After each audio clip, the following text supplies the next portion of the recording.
Friends good morning అందరికీ. ఈరోజు speciality వచ్చేసి వరల్డ్ ఫిజియోథెరపీ డే, అంటే ప్రపంచ ఫిజియోథెరపీ దినోత్సవం అన్నమాట. ఫిజియోథెరపీ మీన్స్ నథింగ్ బట్ ఇప్పుడు మామూలుగా ఈ కాలంలో రోగాలకి అయితే ఏజ్ లేదులేండి. ఇంతకుముందు ఒక 60-70 ఇయర్స్ దాటిన వాళ్ళకి ఏమన్నా బీపీలు ఎక్కువైపోయి లేదంటే బాడీలో ఏమన్నా ప్రెషర్స్ ఎక్కువైపోయి బ్రెయిన్ డెడ్ అయిన వాళ్ళకి కాళ్ళు చేతులు పై పడిపోయావు అనమాట. దాన్ని పక్షపాతం అంటారు. ఒక సైడు మామూలు బ్రెయిన్కి మనకు 2 సైడ్స్ ఉంటాయి, కానీ మీకు తెలిసింది ఒక సైడ్ అనుకుంటారు. బ్రెయిన్కి 2 సైడ్స్ ఉంటాయి, సగం అటు సైడు సగం ఇటు సైడు. సో అందుట్లో ఒక సైడ్ ప్రాబ్లం వచ్చినా ఆ సైడు అవయవాలు పనిచేయడం మానేస్తాయి అన్నమాట. సో బ్రెయిన్ మనకి మెయిన్ ఇంపార్టెంట్ బాడీకి. ఇది నేను ఎందుకు చెప్తున్నానంటే ఫిజియోథెరపీలో మెయిన్ మనకి బ్రెయినే అనమాట ఈక్వల్ పోషించేది, ఈక్వల్ పార్ట్. టాపిక్లోకి వెళ్ళిపోతే ఈ బ్రెయిన్ ఏదైతే ఉంటుందో దానికి సరిగ్గా బ్లడ్ అందకపోయినా లేదంటే బ్రెయిన్లో కొంతమందికి గడ్డగట్టుకుపోయిద్ది. సో ఇలాంటి వాళ్ళకి ఏమవుద్దంటే ఈ మౌత్ ఉంటుంది కదా, ఈ మౌత్ సగంకి వెళ్ళిపోయిద్ది. అండ్ ఇటు సైడ్ ఏవైతే అవయవాలు ఉంటాయో లైక్ చేతులు కావచ్చు, కాళ్ళు కావచ్చు, అంటే ఇప్పుడు మనం మనిషి భాగం తీసుకుంటే సగం సగం ఉంటాయి అన్నీ. అంటే సగం సగం అన్నారని చెప్పి అన్నట్టు ఉంటాయని చెప్తున్నా. మన కళ్ళు చూడండి 2 ఉంటాయి, మౌత్ ఒకటే ఉంటుంది, అది వేరే మ్యాటర్. కొన్నిట్లో ఒకటే ఉంటాయి. ఇయర్స్ చూడండి 2 ఉంటాయి.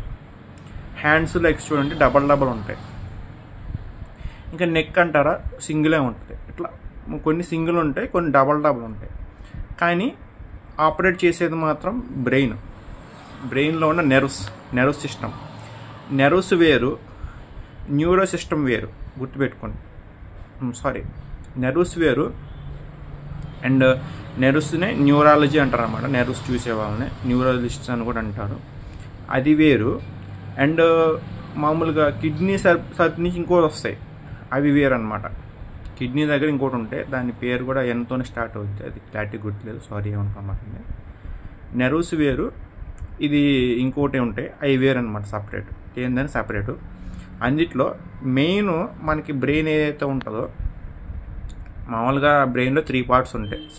సెరిబెల్లం, మెడుల్లో బిల్గంట అని 3 పార్ట్స్ ఉంటాయి. ఫస్ట్ వచ్చేసి ఫోర్ బ్రెయిన్, సెరిబ్రమ్.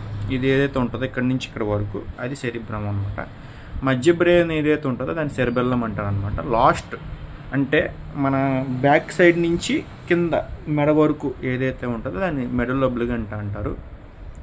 ఇది ఏడేంట్రా బాబు సైన్స్ చెప్తున్నాను అనుకోమాకండి, విషయం తెలుసుకోవాలి. మీకు ఫిజియోథెరపీకి మెయిన్ కారణం తెలుసుకోవాలి కాబట్టి చెప్తున్నాను ఇవన్నీ, లేకపోతే ఈ టాపిక్లో ఏదైతే అవసరం లేదు. మీకు విషయం చెప్తున్నాను. ఫోర్ బ్రెయిన్కి తగిలినా బతుకుతారు, కానీ బ్యాక్ ఏదైతే మిడిల్ లొబ్బులు గంట కానీ సెరిబ్రమ్ కానీ తగిలితే పోతారు. ఎందుకో తెలుసా మీకు? ఫోర్ బ్రెయిన్ ఇట్లా తగిలినా పెద్ద ఇబ్బంది ఏమి ఉండదు, అంత ఇబ్బంది ఉండదు. బ్యాక్ తగిలితే తొందరగా పోతారు. ఎందుకంటే ఇక్కడున్న నెర్వ్స్ కంటే బ్యాక్ ఉన్న నర్వ్స్ పవర్ఫుల్. ఎందుకంటే ఇప్పుడు మనకి ఇక్కడ ఉన్న నర్వ్స్ ఇట్లా మాత్రమే ట్రావెల్ చేస్తాయి, బ్యాక్ ఉన్న నర్వ్స్ బాడీ మొత్తం ట్రావెల్ చేస్తాయి అన్నమాట. దీనివల్ల ఏంటంటే మనిషి ఈజీగా డెడ్ అయ్యే ఛాన్సెస్ ఎక్కువ ఉంటాయి బ్యాక్ తగలడం. అందుకని బ్యాక్ బ్రెయిన్ తొందరగా కాపాడుకుంటూ అంటారు ఫ్రంట్ దానికంటే. సో ఇదన్నమాట టాపిక్. ఫిజియోథెరపీ అంటే ఇప్పుడు ఫిజియోథెరపిస్ట్ దగ్గరికి వెళ్తే వాళ్ళు మీ లెగ్స్ ఏదైతే కొంచెం వాకింగ్ కష్టం అవుద్దో, లైక్ హ్యాండ్స్ కష్టం అవుద్దో అటన్నింటినీ క్యూర్ చేస్తారనమాట. దీన్ని ప్రపంచవ్యాప్తంగా కొంతమంది జనాలు ఉంటారు కాబట్టి దీన్ని ప్రపంచవ్యాప్తంగా చేస్తారు. సో ఏమైనా డౌట్స్ ఉంటే ఖచ్చితంగా కామెంట్ సెక్షన్ చెప్పండి. ఎంత మించి లెంత్ చేసినా మీకు వీడియో చిరాకు వచ్చిందని చెప్పి నేను చేయట్లేదు. మరిన్ని వీడియోస్ కోసం మా ఛానల్ సపోర్ట్ చేయండి, షేర్ చేయండి, సబ్స్క్రైబ్ చేయండి. కొంచెం మాకు ఎంకరేజ్మెంట్ ఏముండయి, ఆ పెద్ద క్రియేటర్స్కే కాదు. Thank you so much.